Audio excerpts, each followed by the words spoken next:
Hey guys, this is me yet again, Grace Ronke Adegoke.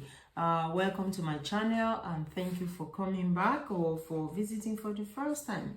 So today I'm going to show you how to make apple cider vinegar in a quick, easy way. So today I'm making it organic way. But this is the second stage of making the apple cider vinegar. So I'm going to run through the first stage with you and show you how to finish it up. So stay tuned.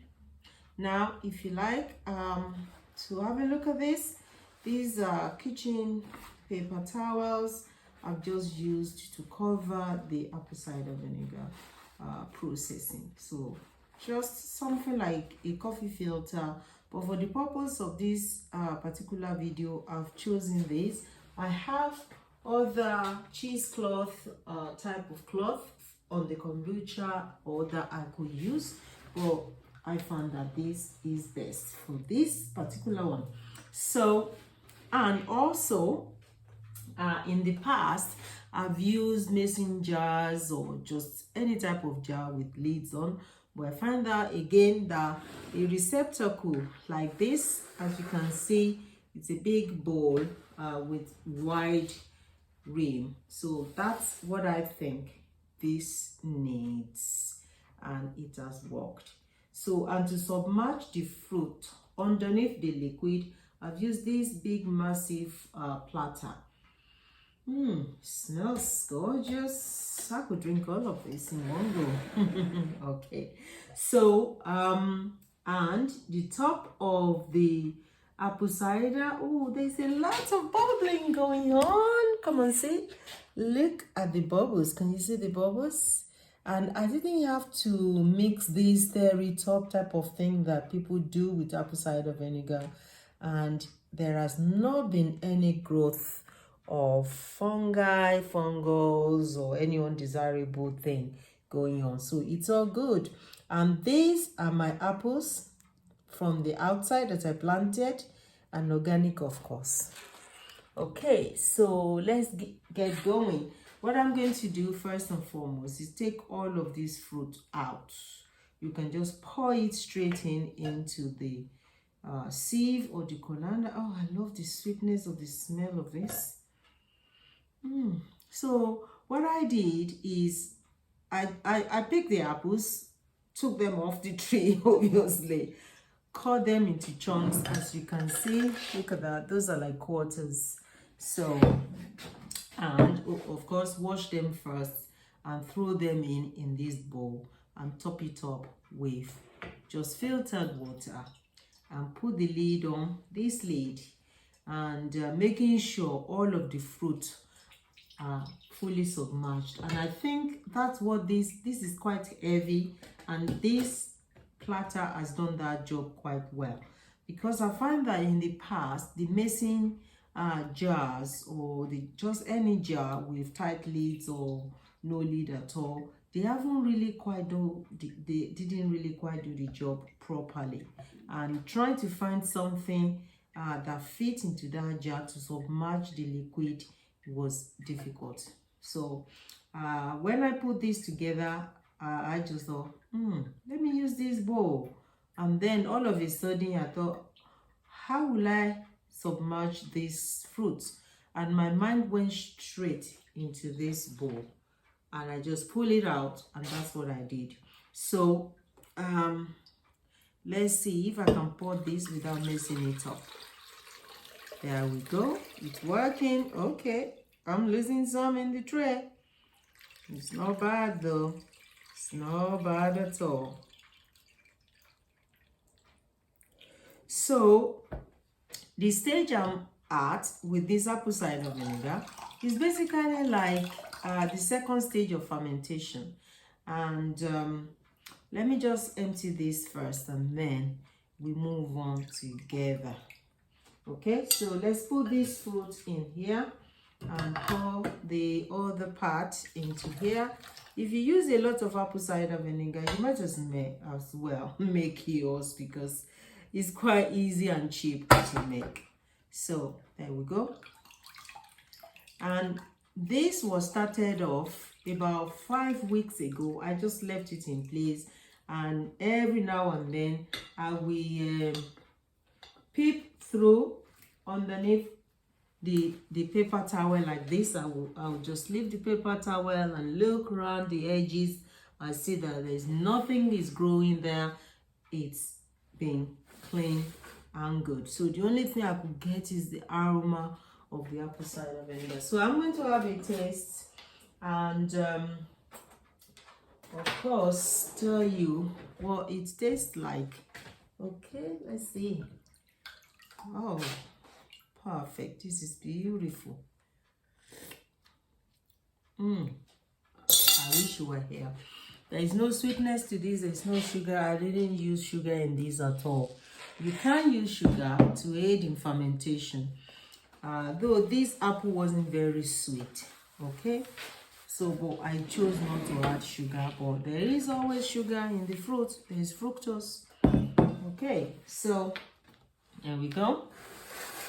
This is just mellow. To be honest, I could just drink this as it is without even diluting it. So I'm going to recycle or reuse some of the bottles that I have here.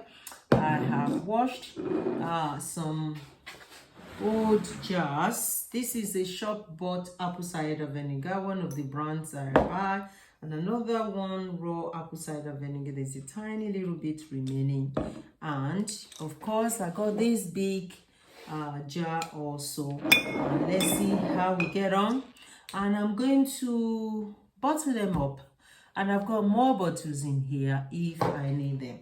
So the first one I'm going to use, another thing you need to know about apple cider vinegar at this stage or this second stage, I've left this for about 4 to 5 weeks. Now, for the second stage, you can pour it straight in the bottle and let it sit out again on the counter. It carries on fermenting. If you want to stop the fermentation, you can stick it in the fridge, but I'll think just put it in the cupboard. A cool, dark corner will be fine. But if you want it to carry on fermenting, you can leave it in a slightly warmer place for the second stage. And another thing that it's also good to remember is if you have another bottle of apple cider vinegar, organic one of course, with the mother in it, you can mix maybe a little bit of the liquid with this one that you've just made to help it get going even faster on the second stage. So right, let's get this. Oh, okay, all right, yeah. So I'm going to pour this in here first. Wish me luck. Look at that. This is amazing.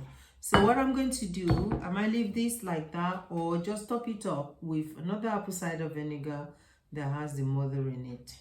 And where is the lid for this one? Did I take the lid off? Yes, I did. There we go. Okay. Now, let's get a mug onto here. I'm going to save myself some and have a proper drink of this. Let's taste it again. This takes me back. It tastes like palm wine. If you are from Africa or you've tasted palm wine before, this is what my apple cider vinegar tastes like. It's got that aroma of palm wine to it. I don't know why. This is unique, I have to say. It's tangy. It's not sweet at all. It's very mellow and easy to drink. Probably don't need to mix it, but if we let it carry on fermenting, I will need to mix it so it's not too acidic or too strong, basically. So there we go. Let's see if I can manage this one. It's got a little stopper. It's not a thoroughfare type of bottle to bottle up, but it's working. My dexterity is something to be desired. I'm so proud of me. Amen. Hallelujah. No drop. Woo! If you're not used to bottling, or maybe, oh, there you go, I jinxed it. Anyway, I was going to say, use a funnel to bottle this, but yeah, I spoiled it, didn't I? It was getting really good. I mean, I don't know what to think. This one might not work. It's got, oh yeah, as I imagine. It has a tiny little stopper on it, you know, which I can basically take out, you know, to allow for the space to bottle this up. And let's do that right away. This type of stopper, oh, there we go. We stop. I was going to say this stopper will stop you from bottling this properly. And that's what it does. It's a stopper.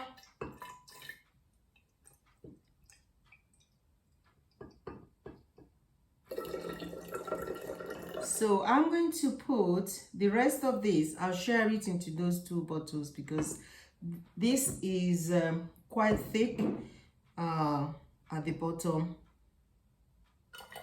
It settles a bit there. Okay, so let's give some to this and a little bit of the thick one. Pour some out to make it thinner. There we go. And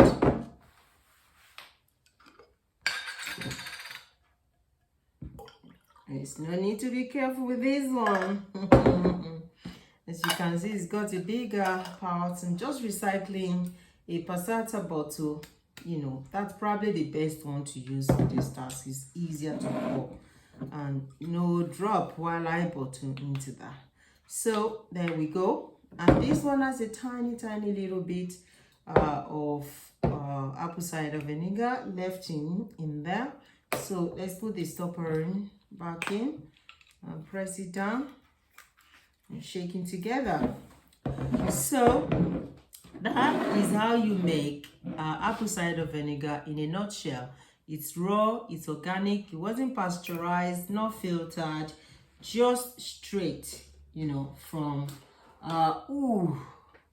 using the fresh organic fruit without sugar and left in place for about 5 weeks. Just cut them into quarters, throw in the bowl, fill up with filtered tap or water, and you're ready to go. There is some liquid in there.